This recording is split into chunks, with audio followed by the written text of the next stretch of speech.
அன்பான சகோதர சகோதரிகளே, தேவ பிள்ளைகளே, கிறிஸ்துவின் மனவாட்டிகளே, உங்கள் அனைவருக்கும் நம் ஆண்டவராகிய இயேசு கிறிஸ்துவுடைய கிருபையும் சமாதானமும் நம்மில் என்றும் உண்டாயிருப்பதாக. ஆமேன்.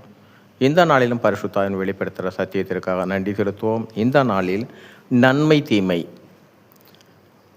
இந்த காரியங்களை குறித்தாக இந்நாட்களில் ஆவியான வெளிப்படுத்துகிற காரியமாக நியாயப்பிரமாணம், கிருபையின் பிரமாணம், இந்த இரண்டு பிரமாணங்களுடைய கிரிகைகள் எவ்வாறாக வெளிப்பட்டது என்றும் எந்த பிரமாணத்தினுடைய கிரிகைகள் நம்மை பரலோகத்தில் கொண்டு சேர்க்கும் என்றும் ஆவியான வெளிப்படுத்துகிற இந்த நாட்களில் இந்த நாள் 31ஆம் நாளாக இந்த நாட்களில் ஆவியான வெளிப்படுத்துகிற காரியம் ஆதியாகமம் 3ஆம் அதிகாரம் 22ஆம் வசனம். இங்கே காரியத்தில் பார்த்தீங்கன்னா, தேவனாகிய கர்த்தருக்கு கீழ்ப்படியாமையினால் ஆதாமும் ஏவாளையும் குறித்து தேவன் வெளிப்படுத்துகிற காரியம் இங்கே ஆதியாகமம் 3ஆம் அதிகாரம் 22ஆம் வசனம். பின்பு தேவனாகிய கர்த்தர், இதோ மனுஷன் நன்மை தீமை அறியத்தக்கவனாய் நம்மில் ஒருவனைப் போல் ஆனான். இப்பொழுதும் அவன் தன் கையை நீட்டி ஜீவ விருட்சகத்தின் கனியையும் பறித்து புசித்து என்றைக்கும் உயிரோடு இராதபடிக்கு செய்ய வேண்டும் என்றார். இங்கே ஏன் நன்மை தீமையை குறித்து சொல்லிட்டு பார்த்தீங்கன்னா, நம்மில் ஒருவனைப் போல் ஆனான் என்றால் ஆவி, ஆத்மா, சரீரம், பிதா, குமாரன், பரிசுத்தாவி. நமக்குள்ள நன்மை தீமையை அறியப்படுத்துகிறவரே நம்ம ஆவியானவர். சகல காரியத்திலிருந்து நாம் பாவத்தில் விழுந்து விடக்கூடாதென்று மூவருமாக நம்மில் வாசம் செய்கிறார்கள். இங்கே தேவன் சிருஷ்டிக்கும் போது நன்மையை மாத்திரமே அறிந்தவனாகத்தான் சிருஷ்டித்தார். ஆனால் அந்த பாவத்தில் விழுந்ததுனால தீமையும் அறிந்து கொண்டார்கள். இதைத்தான் நன்மை தீமை அறியத்தக்கவனாய் நம்மில் ஒருவனைப் போல் ஆனான். இப்பொழுதும் அவன் தன் கையை நீட்டி ஜீவ விருட்சகத்தின் கனியையும் பறித்து புசித்து என்றைக்கும் உயிரோடு இராதபடிக்கு செய்ய வேண்டும் என்று. இந்த ஜீவ விருட்சகத்தின் கனி இதில் பார்த்தீங்கன்னா, இதை பறித்து சாப்பிட்டுட்டோன்னா நித்திய ஜீவன். ஆனால் அந்த நித்திய ஜீவனை அடையதற்கு அவர்கள் தகுதியை இழந்து விட்டார்கள்.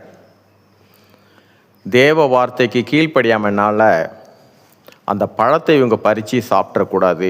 அப்படி சாப்பிட்டுட்டாங்கன்னா அவங்க நித்திய ஜீவனை அடைஞ்சிருவாங்க. அப்படி அடைஞ்சிட்டாங்கன்னா தேவ சிருஷ்டிப்பே பொய்யாகிவிடும். ஒருவன் பாவம் செய்துவிட்டு மீண்டும் ஜீவ விருட்சகத்தின் கனியின் மூலமாக புசிப்பதன் மூலமாக அவன் நித்திய ஜீவனை அடைந்து விட்டான் என்றால் தேவ சிருஷ்டிப்பே பொய்யாகிவிடும். அதனால தான் அந்த கனியை அவன் பறித்து புசித்திடக்கூடாதுன்னு சொல்லிட்டு அவர்களை வெளியே அனுப்புகிறார். இந்த ஜீவ விருட்சகத்தினுடைய கனியை கிருபையின் பிரமாணத்தின்படி ஏன் அவங்க சாப்பிடக்கூடாது, அதை சாப்பிடக்கூடாதுன்னு ஏன் தேவன் அதை வெளிப்படுத்தினா, அது கிருபையின் பிரமாணத்தின்படி பார்க்கும்போது வெளிப்படுத்தல் விசேஷம் 2ஆம் அதிகாரம் 7ஆவது வசனம்.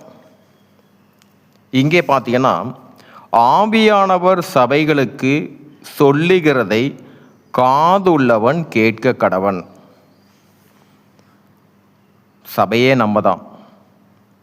இயேசு கிறிஸ்துவை எப்பொழுது ரட்சிக்கப்பட்டு நாம் ஏற்றுக்கொண்டோமோ அப்பொழுதே நாம் எல்லோரும் சபையின் அங்கத்தினர்கள். இந்த சபைக்கு தலையாக இயேசு கிறிஸ்து இருக்கிறார். இதனால் இங்கே வார்த்தை ஆவியானவர் சபைகளுக்கு ஒவ்வொருவருக்கும் சொல்லுகிறதை காது உள்ளவன், விசுவாசம் உள்ளவன் கேட்க கடவன். ஜெயங்கொள்கிறவன் எவனோ அவனுக்கு தேவனுடைய பரதேசின் மத்தியில் இருக்கிற ஜீவ விருட்சகத்தின் கனியையும் புசிக்க கொடுப்பேன் என்றெழுது.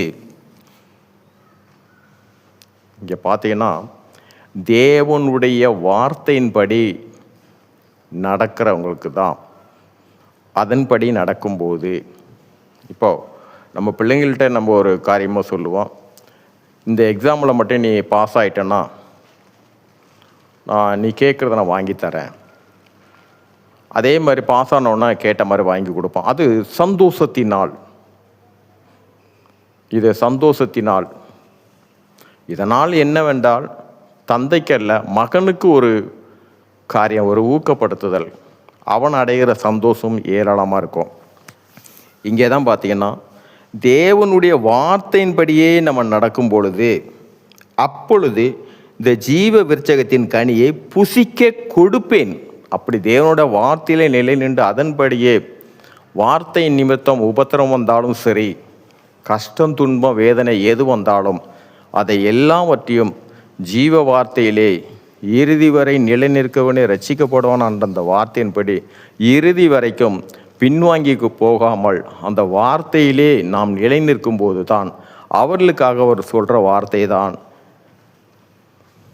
தேவனுடைய பரதேசியில் இருக்கிற மத்தியில் இருக்கிற ஜீவ விருட்சகத்தின் கனியை புசிக்க கொடுப்பேன். பரதேசியில் இருக்கிற இந்த வார்த்தையை நல்லா உள்வாங்கிக்கிங்க. ஆவியானவர் நாளைய தினத்தை குறித்து இதை வெளிப்படுத்துவார். தேவனுடைய பரதேசி, தேவனுடைய பரதேசியின் மத்தியில் இருக்கிற இப்போது தேவனுடைய பரதேசி இதை குறித்தாக நாளைக்கு வெளிப்படுத்துவார்.